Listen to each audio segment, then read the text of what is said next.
Booyah, it's time for the Game Sports Show. It is your host, David McKeag Jr., bringing you another special edition upload powered by the Game Entertainment and Media, TGM for short, and sponsored by Little Caesars Pizza. And I'm here to remind you to hit like, follow, and subscribe on the TGM Network YouTube channel. Now, I want to get to our Little Caesars special edition co-host, joining yours truly tonight. And he's a frequent co-host on these Little Caesars Special Edition uploads. He's a part of the Game Sports Show and Game Entertainment and Media family as a general sports analyst. You hear his voice on these Special Edition uploads, as well as our Top Shelf Edition news shows. And he's in particular a hockey and video expert, one of the video experts here on the TGM network. Now, introducing him, the one and only Alex Parr. Parzy, my friend, how's it going?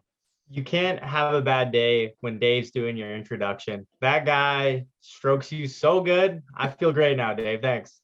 I try to make you feel good. I was actually going to bring up EASHL, but we'll save that for the news shows. Okay. Yeah, we got some time to get to that. That's for sure. Definitely. Now, getting to our special edition guest here. He is a 7th round pick, 216th overall to the New Jersey Devils in 2004.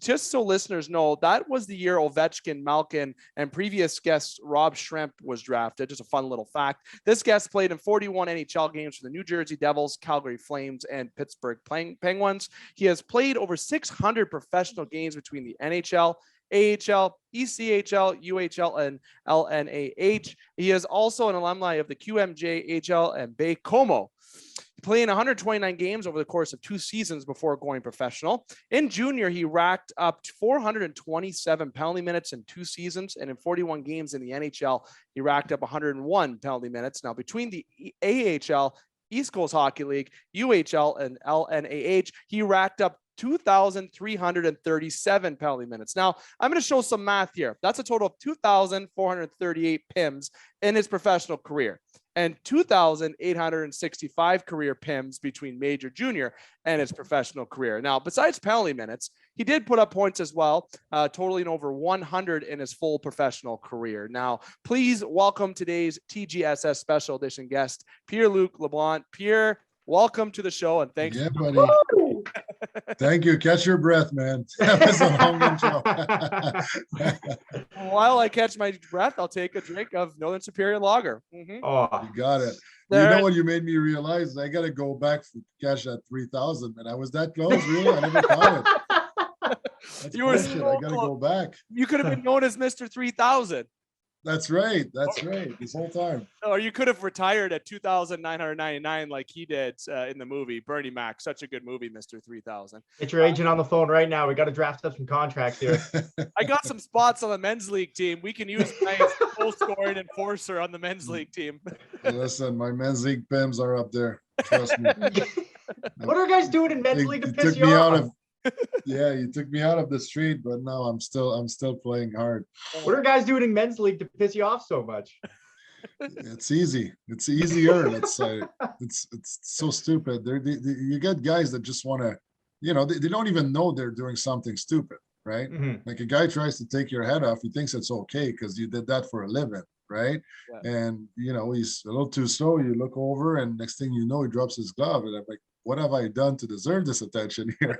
Are you in a men's league that has other former pros, or are these just guys going, oh, okay? Because I figured that these guys might be going, no, I want to go for the former pro. I want to take him out. I want to be the tough guy now. But it's other pros you're saying across the league? No, the pros are respectful. Listen, they get it. They get it. They don't want to be part of this. My neighbor here actually in Albany played college at RPI. Division 1, right? And then he played in Europe for maybe 6, 7, 8 years, something like that. He played in the coast a little bit. And we don't play on the same team. We're good friends, but he plays on a different team. So when we play each other, the tension goes up a little bit. Right. I can't lose that game and then watch him mow his grass for 2 weeks. Knowing that he's the winner, right? Like we have to win that game. Yeah. If he beats you, do you have to do his driveway when it's snowing or vice versa? Oh, you know what? I got to tell you, he's the best. He actually, we shared, our backyard is shared. And we have our rink, our outdoor rink is right in the middle of the 2 yards, and he takes care of the backyard. He mows the grass and he takes care of the snow on it. He's the best, as good as it gets. Oh, that's wicked. You know what? Even in the Sioux part, our men's league, the one that we play, we have those pros like Brooksy and that. And those, you mentioned it, Pierre, the pros are actually most respectful. Now, I will say one thing. Former pro that plays on a team, and I'll say his name flat out, Greg Amadio. Then there's Jordan Smith. Jordan Smith now, who's a part of the Sioux Greyhounds. He got drafted by the Ducks. His career was ended short because of an eye injury. Amadio played time with the Marlies and some teams in the American Hockey League. Now, we were playing them in the finals a couple years ago. The Game Sports Show made the Mayor's finals, and we were up 4-3 on them. And I've never seen Jordan Smith throw a temper at his team. Okay, yes, they're respectful, but they're damn competitive. Okay, that competitive edge, you don't lose, and you don't want to lose. And I'm sure it's the same for your men's league. That's right. No, and I have a good group of guys. There's a couple other guys on my team that played some like college hockey. But the guys that never got to play, when they show up, it's their NHL. You know what I mean? Like they come to play, right? And we battle. It's always respectful, but you always have one, and it's always a guy on the other team. It's never a guy on our team, I swear. It's always a guy on the other team. It's the asshole, right? Yeah. No, we play hard. We play, it's fun. And I don't know if it would be a B league or something in Ontario. But no, the boys are great. It's fun. Men's league is fun. They say, that's where we all go when you're washed up. No, that's where even people go after they're done playing pro. Okay. And it's fun. It's fun. But you know what? My buddy says it best. We all end up in a men's league. Doesn't matter how good you are. You're going to end up in a beer league. Yes, you are. That's what it is. And the beer is so good after the game. Like who in the right mind gave us chocolate milk or water or juice after games when I was playing junior and you're playing pro? They should have been giving us beer the entire time. It's more delicious. Like, the age you can start throwing hits, you better start handing out the beers too. Oh, yeah. Now, speaking of hits, we're going to talk about that later on the show because I'd like to get your opinion, Pierre, on hitting in minor hockey, but we'll get to that towards the end. Yeah. Okay. I'm glad we opened the show with men's league because I was actually going to open up a fun conversation icebreaker about how I try to say words in French. As Par knows, I try to, my fiance speaks it. No. So I'm glad we went the route with men's league. Okay. Because I saved myself the embarrassment. Awesome. But I think you have the coolest French name though. Pierre Luc. I think that's cool. I just thought I'd say that flat out. Now, the one topic I want to get into is obviously I want to get into the fighting. Let's drop the gloves right away. Okay. When we talk men's league, dropping the gloves, let's get into dropping the gloves as you did as a player. We'll go all over the place. We'll go scatterbrained here. Now, you're no stranger to fighting. Okay. You've even fought players that have been guests on this show. Okay, and I'll name a couple. You fought Cam Jansen more than once. Yep. You fought in Trevor Gillies. You fought Jay Rosehill, and you fought a buddy of Brooksy's, Joel Recklitz. Let's get into the matches you had between Cam, Trevor, Sean. My head hurts, man. Why would you do that? Why you bring those names up? You've had hockey was so tough. I honestly don't know how I got through those guys. How did I survive that long with those freaking animals out there? Oh, Trevor especially. Gillies is a fucking animal, that guy. He still is. I don't think this guy's ever gonna stop, man. He's unbelievable. But to me, the biggest rivalry I had, I think, ever was with Record. There was no, like, every game it was more and more and more and more, and he was bringing it back, and like Jenny's fight. I feel like there was a long build up and then it happened and it lasted forever, right? But my fights with Record were all over a minute and a half, and it was open, and it was like, I don't have a better word, but it was dirty. Like, it was not like nice and friendly and defensive. It was open, and it was let's go, and nobody ever fell. And the videos are on YouTube. They're wicked. Your Tillies were wicked. Yeah. I would say that your Jansen ones caught my eye a little bit because you've had multiple against him. That was one that was kind of multiple. And I know Cam is pretty open, especially when we interviewed him on how he Tillies. But that's a good mention with Joel, is that those were fights that you just lined up. And I did take the time on my lunch today to make sure I watched those videos. I love a good old fight video. Okay. There's nothing better. Took a long lunch today. I pretended to work. No, and even like Matthew Clarkson, there's another guy you fought. Oh, yeah. Cody Shelley, other guys that you fought. And, the guys that, if you're a Toronto fan, which a lot of people are in Ontario, you're either Toronto or Montreal, sorry, Ottawa. You're more so looking at those two other teams. And, you know, we saw the Colt Nars, the Fraser McLarens, right? That era of fighting has kind of transitioned out a bit. And like I said, I want to get into the taking out of fighting and hitting near the end to save that topic for the end. But to get to these names, what was the most memorable Tilly that you had? I know you mentioned Recklets, right? That's probably the most memorable, but was there one that had such a storyline behind it that you're like, shit, I'll never forget this? Or, wow, that was an intentional fight. That wasn't like just two enforcers going at it. That was like, all right, we had to fight there. Well, I mean, of the 300 fights I've been on, I could probably drop 100 that, you know, meant something. Cause I had a few, let's line up on the face off, like start the game the right way. I had a few of those, but most of my fights were because I was running around or somebody was running around, and that there's always a story. But one that I'll share with you is one of my best friends in hockey, Pierre Luc. He played in Tampa for a long time. He won the cup in Norfolk back in the days. We were playing against each other, and it was a chippy game in Norfolk, and we played back to back. Right, I was, if I recall correctly, I was with Albany back then, and we played 2 nights in a row, so Thursday or Friday, Saturday. And the Friday night, the game got chippy, and we're in the center ice, and somebody pushed me from behind, and it's a scrum, and I turned around, my gloves are off, and I grab a guy, and it's BC. BC was my training partner for 6 years. So all summers, where he's my drinking buddy, is my, you know, we train together, we sweat together, we push each other for 6 years. And here we are grabbing each other, and it's go time. There's 8,000 people in Norfolk back then, right? So it's like, so we got in a fight, and that one stuck with me for a long time, because like you're in a moment where it's like, man, it's do or die, right? Yeah. Like I don't know. We didn't think about that. I don't know if he's gonna just start throwing and knock me out, or if he's just gonna, you know, ease off. So anyway, we got in a fight. It was not an unbelievable fight, but we obviously were meeting after for dinner. So I'm at the bar, and he walks in, and he sat next to me, and we drank a beer. You know, probably took us 30 seconds to drink that beer. It felt like 10 minutes, but not a word was said. And get to the point where like it was awkward, right? And John Cooper was their coach at the time. John Cooper walked in the bar. Yeah, Coop walked in the bar, and he grabbed us, and he said, "Boys, what you just did out there was like unbelievable. Like, I have so much respect for you too. I don't know the guy, right? I don't know him. I never met him. That's how I met him. That was my first impression of Coach Cooper, and he just walked and grabbed us, you know, like he knew, he could feel the way we were. So he sent us a couple of beers, and then it just went away. But that was one that if you ask me for one of my like most like, it's hard to explain that feeling. Yeah, it's not like you're in high school and you fight your best friend. Like it has nothing to do with it. Like we're not pissed at each other. No, we're like fighting for our country, like for our team, right? So that was a weird one, but obviously the Jensen fight was something too. When I fought John Mirasti in the minors, that was a pretty solid fight too. There's another name. Yeah. Mirasti was a legend back home, and I didn't know much about him, but I was amped up because I knew I couldn't get through him. You know, you had guys pretty much hitting him with a baseball bat. Yeah. The guy would budge, you know.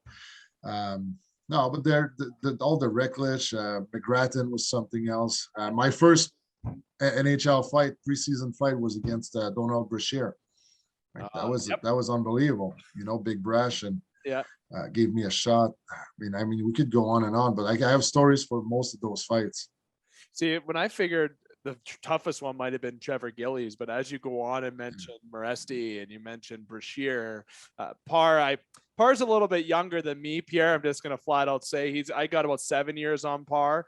So I'm a 91 birth year. Par's a 97. Nailed it. Oh, there we go. There you go. The 97 birth year. So I was able to kind of get that end of where, you know, the Domies and Domi again, but when you compare Domi to Brashear or even to yourself, I'll say it's flat out. I feel like you would just drag Domi through the ice. So I'm just going to flat out say that. I'm a Ty Domi fan because he played, of course, in Toronto, and everyone knows you should be. Yeah. But you know what? He's like, there's times when you look at certain fighters and you're like, holy shit, I am not fighting this guy. And I really feel like yes, you'd be in there, but Trevor Gillies would be that guy because it's the goatee. That's all. It's the goatee. You shave that guy, he's got a baby face. You shave him, he's got a baby face. He ain't scary. That's good. He was one of those scary guys. Yeah, absolutely. He's not the biggest one, but man, is the way he skated out there, right? Like it's just something else. But off the ice, and you had him on the show. I don't know if you know him off the ice. One of the nicest guy you'll meet. Yeah, right? Him and Brooks here, like best friends. He was in Brooks' wedding. I didn't get to meet him yet, but my co-host, I guess, is really close. And I guess what Gillies does is he punches the wall before a game to get warmed up, like off of Goon, like what you think Liv Schreiber does on Goon. That's 100% where Trevor Gillies does. That's nuts. That's crazy stuff. Like imagine Park going out there and just on the wall, my knuckles would be shattered all the way back. I've had a couple fights in my career. They didn't always go the greatest, but I can tell you, I wouldn't line up against guys that were Pierre or Trevor. No, I'll take the same size and the same kind of skater. What's your record fighting, Dave? I never knew you were a fighter. Come on. 500. I'll say 500. There's hockeyfights.com. There's hockeyfights.com. Let's drop your gloves. I even forget what it's called. It's fine. I'm sure Pierre has a record of 295, 0-5, and I'll give the ties to Trevor Gillies. Oh yeah, actually, that was probably a time when we fought in Jersey there. That was a good one. Is there a time like when coaches would like? It's probably an easy answer, but you're on the bench. Get out there. You got to fight, right? I didn't have that often. I really didn't. Oh, good. I don't know if it was. I don't know if it was because coaches knew I don't respond to that really well. Good. Like if a guy sends me on the ice, I literally would have turned out, and that's me. I turn around and say, "Go fuck yourself," right? Like you fucking go. Okay. Yeah. If I feel like going, I'll go. Yeah. All right. The one time it happened, and I needed it, right? And I think the coach knew it. Is my first fight in the NHL when Brash was, pushing around in front of the net, and Marty Brodeur is there, and there's a couple of guys, and I actually looked back at the coach, and he gave me, a sign, go for it, right? He didn't push me on the shoulder or tap me, but like, I needed him to tell me to go because there's so much going on in your head. You're just 24 years old. I know the role, but is it the right time in the NHL? You start thinking, and again, it's preseason. I don't care. Like it's the biggest game of my life, right? So he gave me the push, without pushing me, he gave me the nudge, right? And so I went on, and a couple other times it happened in the minors where I turned around, and a couple of times I went on the ice and I told the tough guy on the other side, I'm like, I'm not fighting you. My coach just sent me here. So let's send him a message. I've done it a couple of times. I agree with that. Like there comes a point. Totally disrespectful. Or I'll even go to you next. Well, what's the response after you get off the ice after that shift? Does the coach say anything to you? Like, what the fuck are you doing? Why are you here? No. Why didn't you throw him? No, coaches know. Buddy, it's think about it. It's like I mean, I don't know if that's a good comparison, but it's like you hit your kid. Like you can't do that. It's not something you do. You don't need somebody to there's no conversation after that. You don't need somebody to tell you don't do that. Even if you're the biggest scumbag, he did something wrong, right? Like there's other ways to do things. Coach could be like, are we gonna stop this? Like, is somebody gonna do something? Then I'll be like, yes, I'll go, right? That's one good way to ask. Let me go, coach. I'm on it, coach, right? Not like, go fight. Like, no, you can't do that. Anyway, I never responded well to that. It was actually the opposite. When I started, when I was younger, Robbie Ftorek was the coach for the River Rats here, my very first year. And he would come to me, him and Kinnear, they would tell me, like, you don't fight this guy tonight. Like, they would grab me and they would say, that Dennis Bonvie guy, you don't fight him tonight. Okay, there's no reason for you to fight that guy. He's too tough. And sure enough, I would go and fight him, right? I mean, yeah, I don't know if he did it on purpose. I don't know if he was. Mm-hmm. I honestly don't think he was. He did not want me to fight that guy because it could go wrong, but I did okay. But no, I had more coaches to hold me back, telling me not tonight, than coaches pushing me to do it.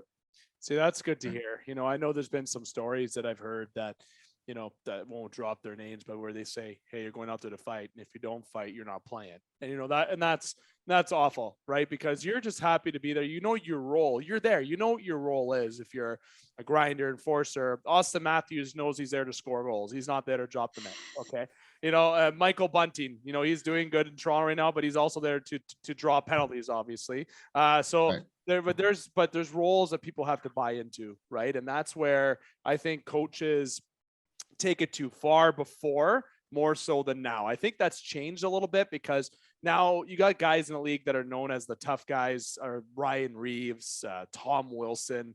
Okay. And to be honest, I don't know if you ever fought Tom Wilson. I think that'd be a person I'd love to see you fight based on seeing your videos. I'd love to see anybody fight Tom Wilson. Yeah. But, I really feel like it comes a point in a game where you got to decide, is this the right time to do it? You're down 2-0 first 5 minutes in the game, crowd's out of it. You're on home ice. You're lined up against a guy that's another fighter. Do you try to fight him? Maybe that is a good time. Okay. But if you're up 2-0 and then the guy beside you is doing the same, you don't fight. But if the other way around, maybe that guy fought you a couple weeks ago when the lead was the other way around. So is there a respect factor in the game that fans don't know? There was. Yeah, there was. Absolutely. And honestly, it sucked because the guys that I was fighting were fucking Gillies and Ricklish and Jensen. And I wanted to fight them and then not fight them again for another 2 months. But in the minors, you play the same teams over and over and over again.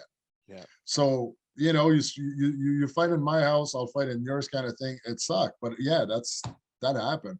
But again, I did not stage it. Most of my career, I did not stage it. It was either a hard play and something happened, or it was a hard play at the end of a period, and then the period would start and the guy would come see me, kind of thing. Like I never performed or had good fights when I was just showing on the ice and let's go. Like what you said with Gillies, who could just get amped up and punch the walls and like, yeah, let's go.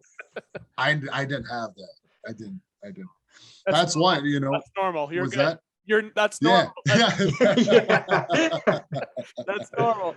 Oh God, Par, I'll let you transition to the next topic. I know we went a little extra with the fighting. Yeah, we talked about fighting a lot, but let's let your skills shine a little bit. What's a play you remember for something that maybe you impressed yourself, even something offensive, maybe like a cool between the legs score? What's an offensive play you made that stuck with you? Wow, buddy, my men's league plays are sick. Okay.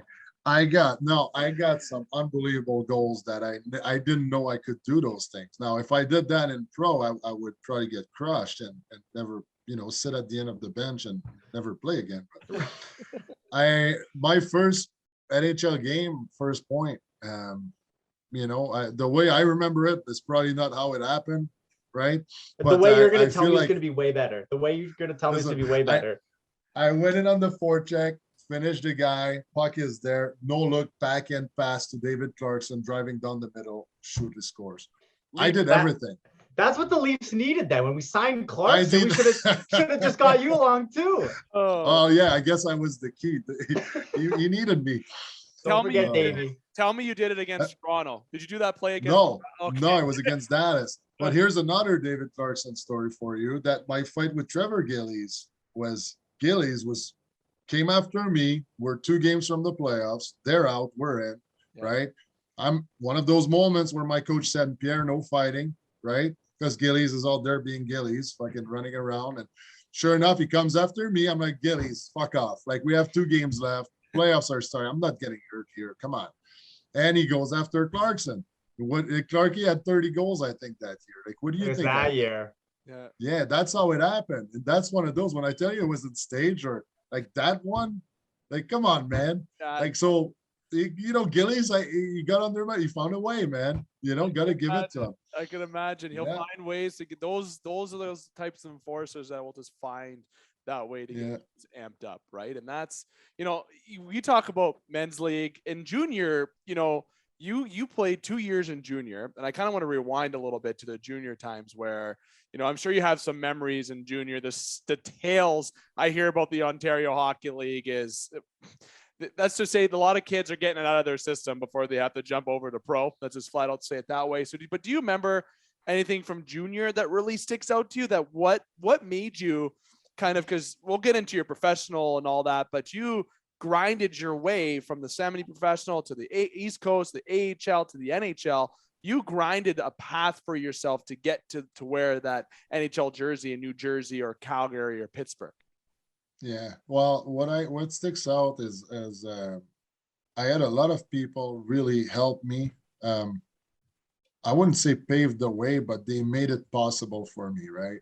And I was on another podcast last night, okay, just talking about it, and I'll say it here. When I started juniors, I had zero fighting experience on the ice. I was a boxer. I was good at boxing. I had good fast hands and everything, but I didn't have any balance on the ice. Like, I didn't know how to fight on the ice. So I got my ass kicked 8, maybe 10 times, to the point where my big brother came to me. He's like, "What are you doing?" Like, literally, like, my brother was tougher than me. He was in fights all the time as a kid, like, not in a bad way, but he was the captain of his team, was defending his teammates. And he came to me. He's like, "What are you doing, man? Like, you got to figure this out or you're never going to make it. Like, you're going to die out there." Like, my face was all blue and black and puffed up. And he's like, "What are you doing?" So, but I had a guy like Ryan James Hand, who's a, Ontario guy, who was taking all the number ones for me, right? And he would let me fight the number twos, like the smaller guys. So he protected me until I became good enough where I could, take over and share the load with him. So that was my juniors, my best memory, I guess, of my junior years. I had guys like him, not only him, but there was other guys who were just helping me. Hockey wise, we didn't really have a good team. Baie-Comeau was awesome to play in. It was a small village, maybe let's say 25,000 people, and the rink was 4,000. So on Friday and Saturday night games, when like half the town was there, so if you were a robber, you were waiting for a hockey game, then it would go in people's cars and houses because nobody was home, so just a good way to make a living. Yeah, but no, it was awesome. Small college, like everybody knew everybody. It was awesome. Yeah. See, and and I'll say the Quebec fan base is, so passionate. Very passionate. Junior hockey is there, major junior hockey is. It'd be a surprise how junior hockey is too, but like passionate fan bases. And you mentioned Ryan Hand. That year that you were there, he had a lot of penalty minutes too. So there's a guy that, like you mentioned, probably was good to learn. It was really beneficial for yourself, but also besides being able to fight, you had to know how to skate. You had to have the hockey IQ. You didn't make the NHL just because like Sean William Scott does in Goon, where he actually can't skate. You were actually, you're able to, you had the senses. So you were able to build that all around and, get to the NHL. It was a grind for you, but it must have been all kind of worth it where, you got drafted in the 7th round to Jersey. We talk about this on the show a lot with people that did get drafted. I want to know your draft story. Okay. I've heard some beauty draft stories. Some people getting apples thrown at their head in the combine, or some people were golfing and somebody hit a hole in one after they golfed. There's a lot of stories that you hear. I want to hear where you were for when that phone of yours rang. I'm sure it was a flip phone back because it was 2004, because that's what I had in 04 was a flip phone. And you probably got a call from someone, your agent, saying you got drafted. No, man, I was at the draft. Oh, you were there. I was not on the list, right? I was under the radar. Nobody thought I was gonna get drafted. Me neither. Nobody in my family. It was not something I worked towards my whole life. Like, it was not even a question. I was invited to play junior, which I did, So a week before the camp, right? And a week before the draft in June, I was invited to go to the draft, like to have an interview with the Devils, right? So in my head, I'm like, whatever, it is what it is. But we were leaving on June 24th, which is like Canada Day, right? July 1st, but it's for Quebec, right? So it's the biggest party, all right? It's a party. There's maybe 100,000 people in the streets in Quebec. People drink everywhere. I don't know if they still do that. I haven't been back in a while, but back in the days, like, we're all having a good time and everybody's drinking. So it's the 23rd at night and I'm leaving the 24th in the morning. I'm like, I'm going out. Like, I'm not getting drafted. I'm not missing that night. So we go out. The next morning, my dad rented a minivan. So we drove from Quebec to Raleigh. North Carolina. Wow. We probably got there at 9 at night, right? I'm not hungover because at 18 you're not, right? It was nothing, but I still, stayed up late. And the next morning at 10 a.m. I was doing my physical, my interview, and my the workout. So I was in the car for about 15, 16 hours, and then I had to go, and more than that, man, it had to be 20 hours anyway. And then I had to go do that, and I don't speak a lick of English, man. So I'm sitting there. There's one French scout who's translating what all the other scouts are asking. There's 10 people, 10 guys around the table, and they're all looking at you, right? And I'm sitting there, and I'm just answering in French, and it's just the most awkward thing. Then I did my physical, and that was it. They sent me back home, and the guy driving me, so I can't think of his name. I wish I did, man. I'm sitting there, and I'm a big guy, and he's a tiny guy. Played hockey his whole life. I don't know if he played in the NHL, but I know he played hockey. And he's driving the Suburban, driving me back, and a couple of guys in the back, and he's like, "Pierre, what is your dream car?" And I'm like, "My dream car?" He's like, "Yes, when you play in the NHL," like he's dumbing it down. "What is your dream car?" And I say, "Probably a Porsche, right? I want like a nice sport car, a Lambo. I don't know." He's like, "Oh," he's like, "Okay." Remember, he's a tiny guy. He's like, "I get a Hummer and I drive over you." So I'm in the car. I'm like, did he just fucking say that? Like, what an asshole, right? But like, it was the funniest thing. That was the extent of the conversation. The whole 30 minutes from my hotel there. Like, I think it was at Notre Dame, if that's even a thing, that the university down there. So that's all we said. That's all we talked about. And anyway, the next day was the draft, first round. You said it, like Ovechkin and those guys get drafted. Back then, there were nobodies. So I'm like, probably it could have been me. Right? Then day 2 comes around, and my GM at the time, my Bécomo GM, was the one who was pushing for me. I didn't have an agent. Okay, I didn't know nobody representing me, so he was pushing for me, and he was talking to the brass downstairs, and he was on his phone calling the GMs, trying to get me drafted, right?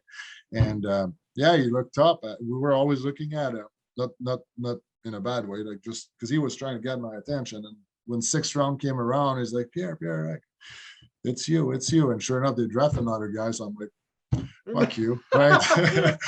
Stop messing with the kid, right? I'm 18 years old and he's messing with me.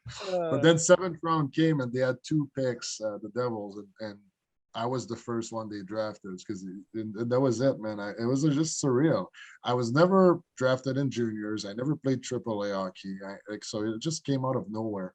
My 18-year-old in juniors was just opening doors, So when I say people were helping me, like, and just putting me in the right situation for me to be successful, like, that's it. That's the kind of help I had or needed. See, that's the thing. You don't always need that AAA hockey to get to that next. Right. This is a corny cliche, but like the heart, you need people say the right place, right time. Yes and no, but you need to have the heart, the passion to want to get to that next level. And I'm sure like your general manager in Bécomo realized you had that heart, right? So he went to bat for you because he knew you weren't going to let him down. And obviously you didn't. And there's some people that don't like to put their name behind players because maybe they have an attitude problem. Maybe they think they're too good when they're really not as good as they feel, but there's something you can't teach in hockey, and that is heart.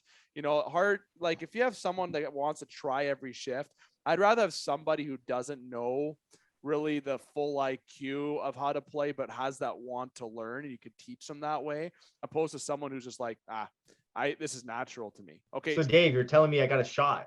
You're saying it's not over for me yet. No, you're good. I'm 30. I got no chance, Par. We can work on you for a couple of years. Here will come drink. He'll teach you how to fight, and then perfect. I'll just teach you how to skate and not stop and hit the boards. Okay. All 5'9". Isn't McDavid in 97?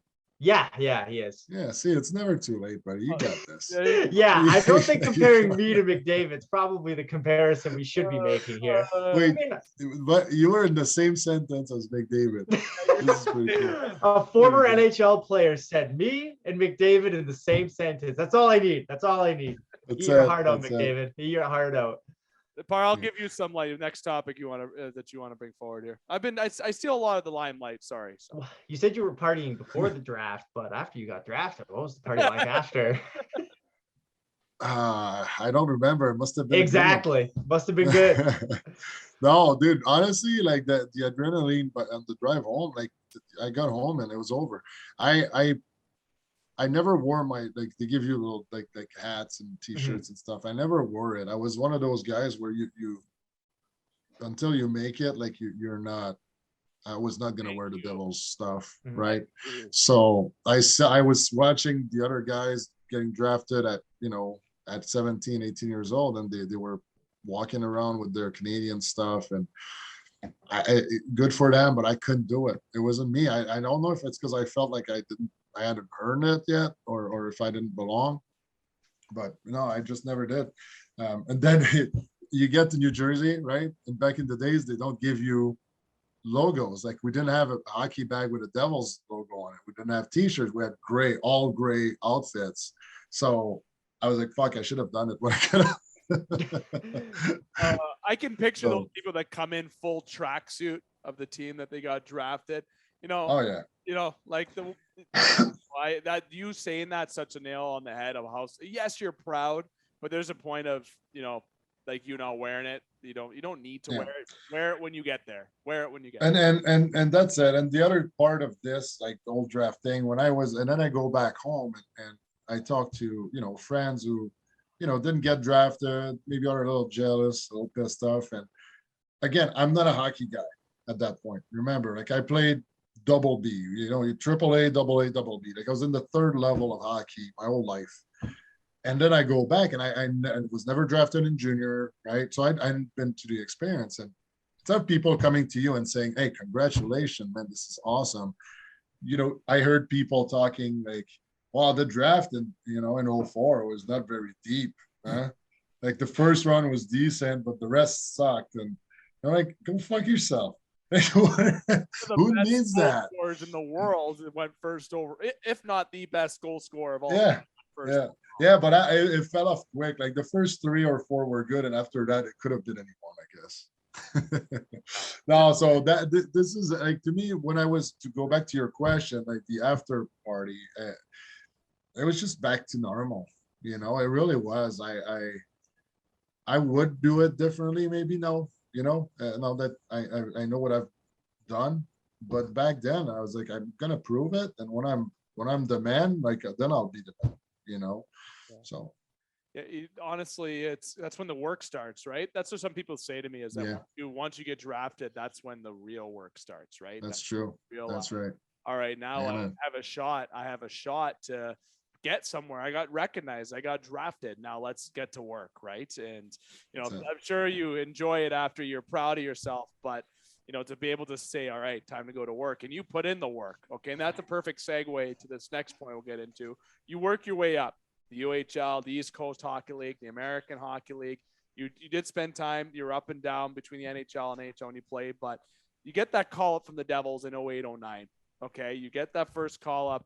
What was that call? Who were your line mates? When you walked into the room, did Martin Brodeur have a smart ass remark for you, or did Patrick Gillies or any of those guys? Did somebody have, like, what was that impression when you walk into that Devil locker room that had legends? Because they were a boring team to watch in the early thousands. They were boring because they won games 2-1.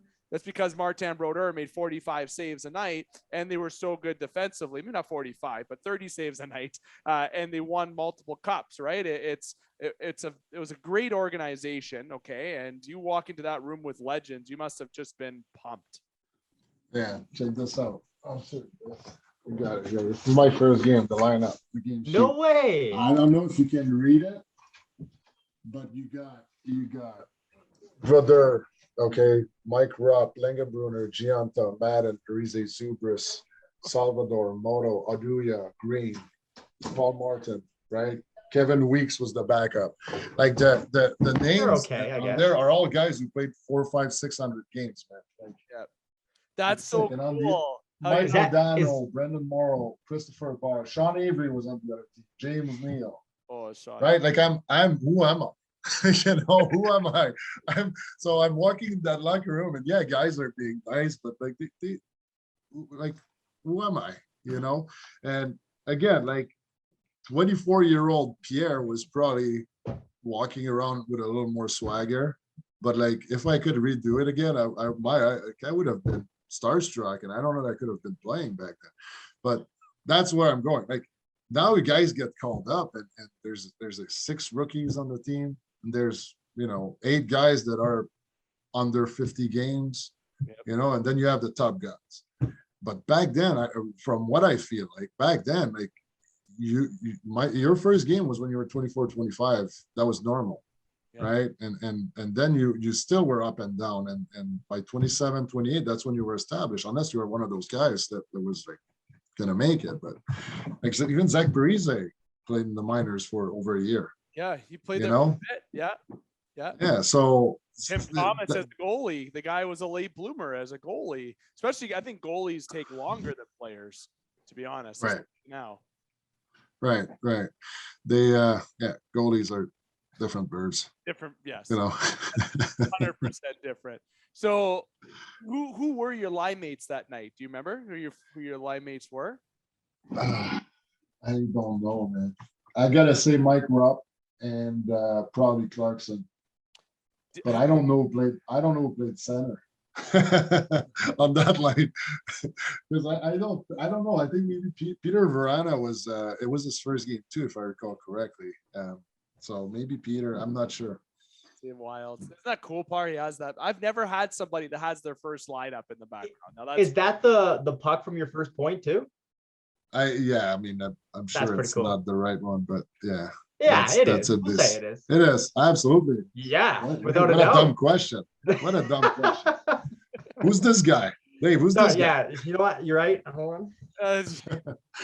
No, honestly, it's I don't have a lot of hardware, like I have my jersey, I have a few jerseys. I switch this one once in a while, like from Devils to I was gonna say, why the Calgary one, not the Devils one? I just like the colors. Just change it up. Honestly. It's a good jersey, and I had some good memories over there. It was fun. I really enjoyed Calgary. Great guys too. Some legends over there too. So I like having that jersey there. Mm-hmm.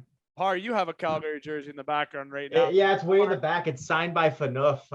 Leafs legend. Leafs legend. He was good with the Leafs. I know. Until he wasn't. Got a lot of flack. I can't imagine what it'd be like being scrutinized by that many people, so I'll let it slide. Your first game was against, you said, Avery, and what team was Dallas. It was Dallas, eh? Okay, so Avery, it wasn't when Avery was on the Rangers doing the stick thing to Brodeur. No, like that. No. What would have happened if you saw Avery doing that to Brodeur? What would you have done? I don't know. Is it that bad?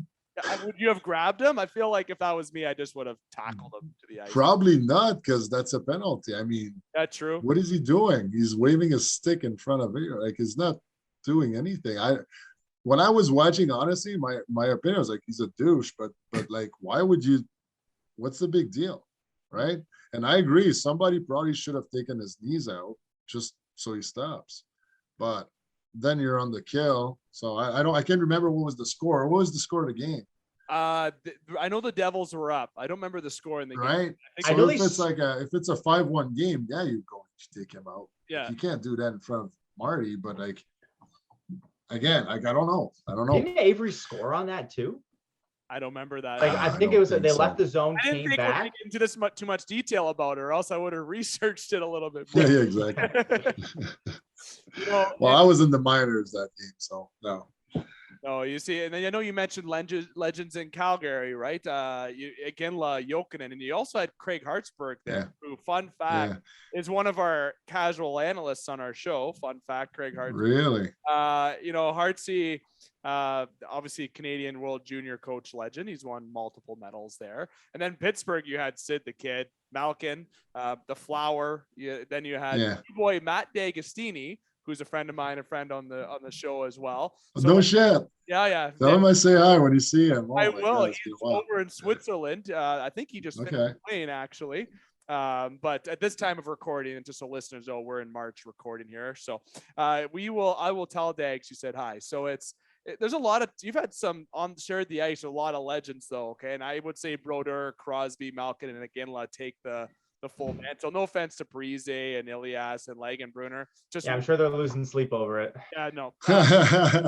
But I would say that arguably out of everyone that you played with, I would like to say D'Agostini was the best player, just as a joke. But as a joke, what do you mean? Stand by that. Crosby must have been something to be sharing the room with. I know Tyler Kennedy talks about it all the time about him, but that guy was a freak of nature, especially in those times. He still is, mind you, but he's something else. Well, I have a lot of respect for Sid because for two stories. First one is first junior game. I think it was preseason. Was against Bécomo. It was our big rivalry. We played each other 8 or 12 times. I think it was 8. In his first game, I want to say he had 7 points. That's pretty good. Yeah, that was bullshit. I was on the ice for half of those. So, that was it. So he would crush us every time. And they had a tough team, man. So every time I would always end up fighting because it was a shit show. It was always 6, 7, 8, 9 to 1 to 2 to 3. Like they were all over us. So we would fight. And that's why I racked up so many PIMs in juniors. But no, just in pro hockey, I tell that story to anybody who names Crosby. There's 2 stories about him. First one is when he walked in the locker room, first day of training camp, he looked over and I couldn't see him for 10 years, right? I played against him. I battled against him in juniors, but who am I again? I'm just a tough guy, right? And he walked in the gym and he looked over and I'm on the bike with a couple other minor league guys and looks over and he beeline and came right to me. He's like, big handshake. He's like, Pierre, so nice to see you on our side this time, right? Wow. Didn't have to do that. But that's, he sets the tone. Like, this is our house. Like, you're in our house now. Like, good to see you. So anyway, and fast forward like a couple of weeks later, still in training camp, and I'm going out to dinner with a few guys, and Crosby joins us, and we're in Pittsburgh, and there's a fan who walks over to our table, and she's like, I'm like, she wants an autograph, so I get up. Right. And then, so she goes, Mr. Crosby. I think that bullshit. Always the same. Yeah. So I sit back down and she goes, Mr. Crosby, my grandson is at I think it was Taekwondo next door. Like, do you mind if I go get him for an autograph? And Sid's obviously he's not gonna say no to that. But that's before we even have our food, right? Like, so it's a long dinner and we're just eating and the kid never shows up. We get out of the restaurant. First of all, he didn't take the bill. Okay, so bullshit again. Okay, so we go out, and there's like he's like hesitant to leave. Like he's just standing there, and we're like, what's going on, right? Like so he's like, well, I gotta go find that kid. Oh. And we're like, what do you mean that kid? Like we all forgot about it, but he was like, I said I would wait, right? So it was like, I'm gonna go to that taekwondo. He left on his own to go find that kid in that taekwondo place to sign an autograph.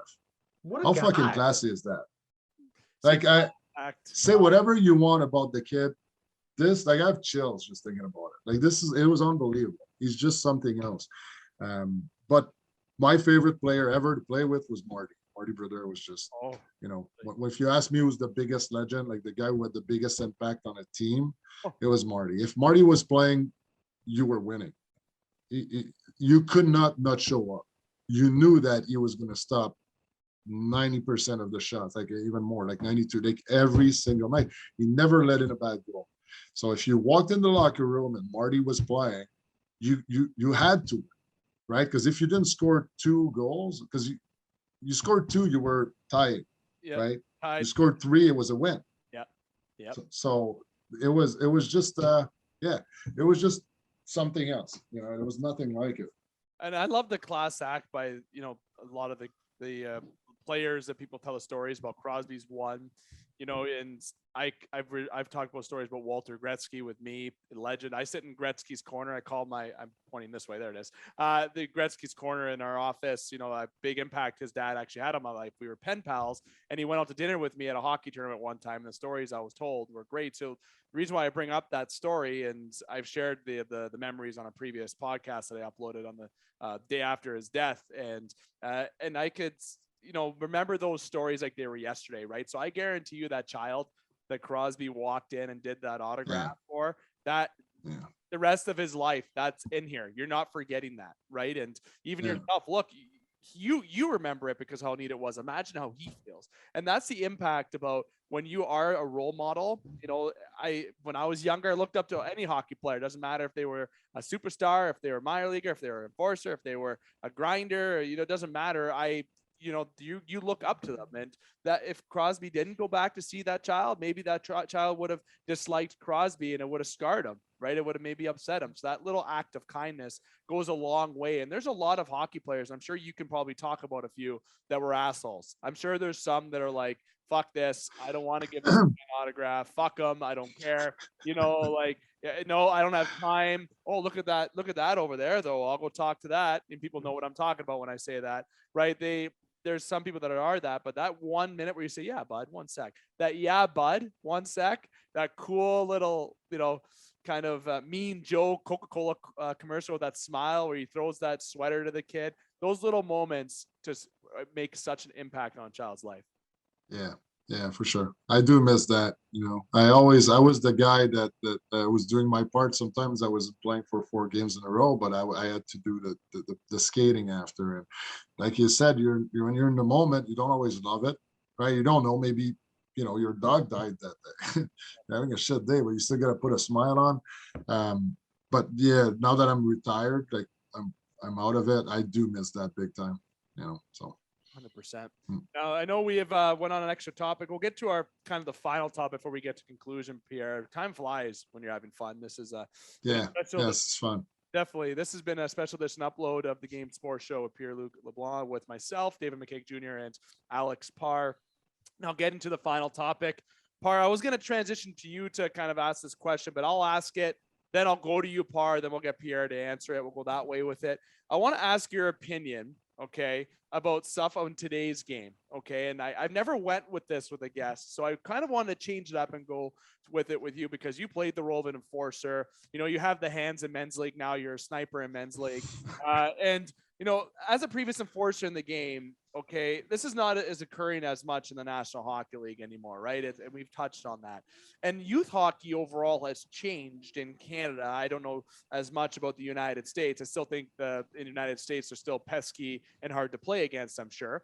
But body contact is something now, and even Ontario, that doesn't start until the under 15 kind of area, and which I think is a joke and a bad idea, because I remember learning how to hit in Adam, I believe it was, or novice, and I learned how to hit growing up, and then by the time I hit under 15, under 16, under look at that, under 17, there's been a change over with, like, you can get hurt now with people, right? And hitting and fighting's taken out of the game, and a lot in junior, where refs are jumping in and they stop them. And the NHL, you don't see as many fights either anymore. So I want to talk about hitting and fighting, and I'll go to hitting first. Parr, I'll transition to you. Kind of your thoughts about hitting. And I love how your daughter came onto the show. We've never had a child come onto a show before. Future gold medalist? Is that legal?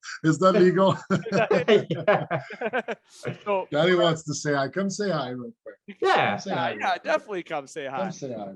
Yeah. You can. Hi. Hey. Does she play hockey? Are you going to play hockey with me? No. What? Who's better, your dad or you? Stop that. No. Who's better, me or you? Me. Oh, nice. Nice. Definitely better. All right. Go watch your show, baby. I'll be with you. Oh, awesome. Go watch your show. Yeah. Yes, they can. You gotta go. Bye-bye. I love you. Sorry. No, you're good. And Parr, like I was saying, the hitting, right? Parr, it's different. I know you never played the minor hockey, Parr, but I've never played hockey, period. So, I mean, we don't have to really differentiate. Well, you play now. You play men's league now. First year skating this year. But Pierre, hitting and fighting in hockey, I want to get your thoughts about how they've changed it so dramatically from, how it was previously to now, and if it's dangerous, because I really, and this is more of a serious topic, I think it is serious how they're not teaching kids how to hit till later. Fighting, I don't think you should take out of the game. That's what I want to dive into with you. I'm a big believer. Okay, you got to learn when you're young, because you don't fall from as high, okay? But I'm not a doctor, and I respect what doctors are saying about the concussion and the brain development. Okay, so and we can get really technical on that, but if you ask me, like my hockey players' opinion, right? Take away the concussions, take away like the injury part or brain injury part. It's better to learn when you're young, 100%. Just watch my last game. You saw my last fight 2 weeks ago, right? Did you see that video? At the dates. I was looking at the dates. I'm like, 2022. He's still going. Oh, buddy, yeah. So I got called up in that league in the East Coast, right, to play for the Quebec team there, and I get on the ice and it's a D2D up to the center, and I'm at the blue line and I'm lining up that kid who had 2 seconds to move over, you know, which back in my days, nobody would have gone right at me. Like this kid had no idea what was about to happen. Yeah. Oh no. Like you can't come up the middle and expect me to not just run you over. Like so that kid didn't learn it. So I got to experience it like 2 weeks ago, what you're talking about. Yeah. Well, no, he didn't. He's gonna do it again because I'm not in but I'm not in that game. Nobody's gonna run that kid. True. Right? The hockey they play today, it's totally different. Yeah. So I was very annoyed when fighting was being removed. I was very, very annoyed actually. And when they started giving those suspensions and those fines, which I had one, you dropped the name Matt Clarkson earlier.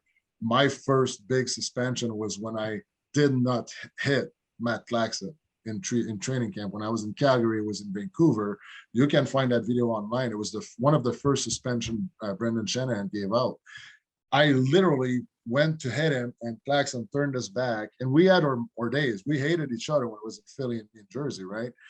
But there was a respect. There was a lot of respect actually. But anyway, he turned us back and I jumped not to hit him. So I hit my hand on the board and protected his head literally, and he was fine. And I'm sure he will tell you that story. I did not hit the guy, right? It looks like I did, but I didn't. So anyway, I got suspended for that. So when they started giving those suspensions and the game started changing, I was very, I was pissed off, man. I was like, this is our game. This is how it's always been, right?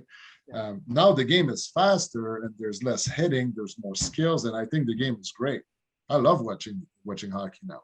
But there was a transition from where they started giving those penalties in maybe in 2010. Good point. Yeah. To like 2020, where I was like, are you kidding me? Why did you not hit that guy? On the back check, man, like this was a classic hockey play. Like you're back checking, if you catch a guy by the red line, you finish your head. So this guy can't go on the forecheck. That's hockey 101. Now they don't finish that guy. So this guy goes on the forecheck and he hits their D. They do that all the time. Like they don't teach the game the way they teach it. They used to teach it. So I don't like it, right? It makes me mad just to think and talk about it. But the game is great.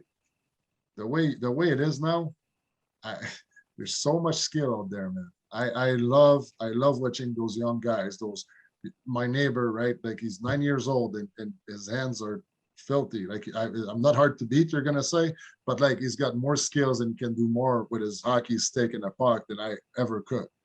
So it's just a different game. And with YouTube, kids can't learn how to hit watching YouTube, but they can learn skills, right? So true. They pick up on so much stuff out there. So it had to happen. It really had to happen, and I hate to say it because I love the physicality. I love how hard and how tough it was, and how not everybody could do it, right? You had to be special to be a fighter. You had to be special to be the guy that was running around, like that Jeremy Roenick, right? That Ty Domi you dropped earlier. Like you had to be special. You couldn't fake it. You couldn't fake that. Like it was it. Now I feel like guys who have skills can fake that they're tough. They can fake that they're working hard. You know, I feel like they can fake. Yeah. No comment. He's gonna knock me out. He's gonna fly from Washington and knock me out. No, and that's the video. Jimmy Mazza was the guy's name. February 18th, 2022. Yeah.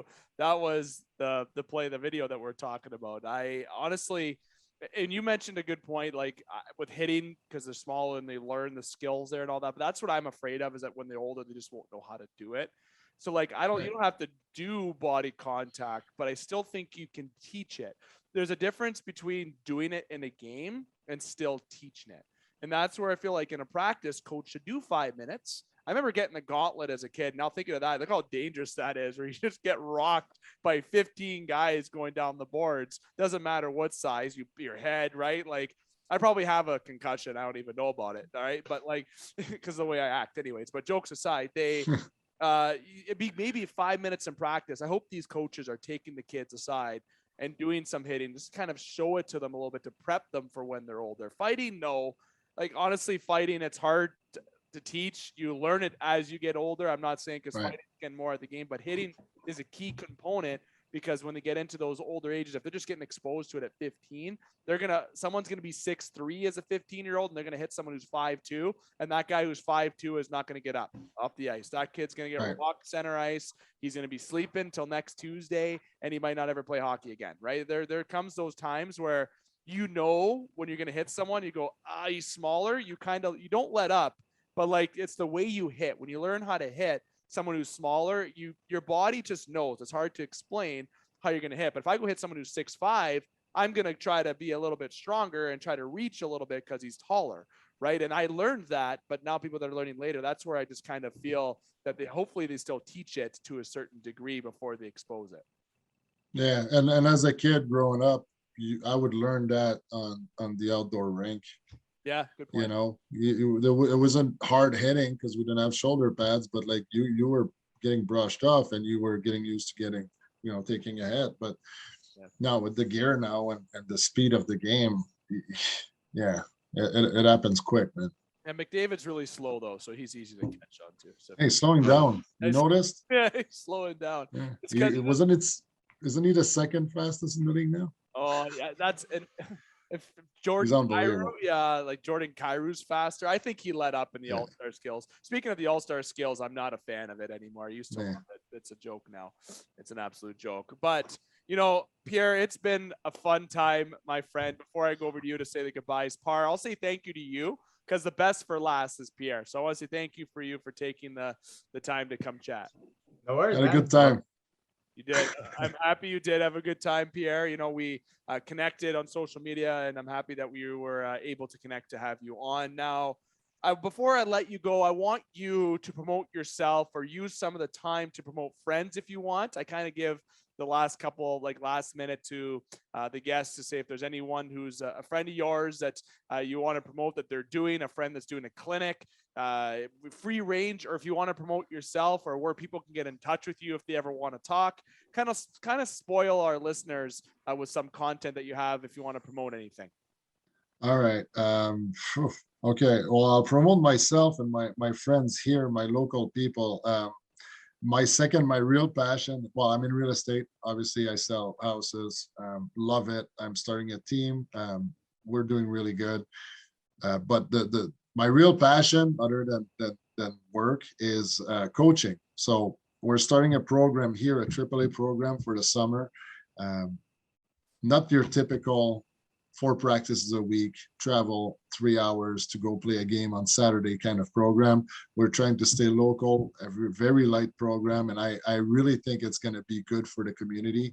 And the people who are helping me build this, the Upstate Stars we're called, the people helping me build this they're doing it for the right reason. So it's all non-for-profit, and we're going to have a bunch of former pros coaching the kids, the local kids in the Albany area. So we're doing our tryout actually tomorrow night. So we have 65 kids who signed up, and they're kids, man. They're like 6, 7, and 8 years old, right? Because my little guy's 7, so I'm going to be involved with the mites. And I'm really, really blessed to have people like that who are going to push me or give me a platform to work, right? Just like I said earlier with Bécomo and my going up story. So I see it as an opportunity to help other people and touch a lot of kids at once. Not touch in a bad way, okay? Touch their hearts. Touch their hearts. There you go. Yes. Thank you. Yeah. Oh, thank you, buddy. Could have gone wrong. And it's over. Bang, bang, bang. Open up. And it shuts down. I'm going to jail. So no, this is it, man. And if I can say something, like for former pros, it's tough to retire. It's tough to be removed from the game, but having an hour of shooting the shit with guys like you that I don't necessarily know, but like we just connect, man. Hockey's that for me. It's a big family, and you guys are way out there and on the wrong side of the border, and you cheer for the wrong team. But at the end of the day, we can have a good conversation. And like seriously, like you guys are ever around Albany in the area, you go to a game in Jersey, let me know. I'll love to sit down with you and just go enjoy some good hockey. Maybe we'll get a fight. That's the plan, to be honest, is as COVID restrictions. I thought I wasn't going to say that term once on the show. There it is. It found its way in. But once we can actually go over the border without getting arrested, it feels like, we plan to do a nice little trip in New York was what I'd like to do. Let's go. To see the Rangers, Islanders, and Devils. I'd like to see them play the Leafs, though, of course. But we'd like to do a little trip to do some media stuff. So when we get down there, we're definitely going to connect 100%. Right on. Right on, my man. Awesome. You're my guest anytime.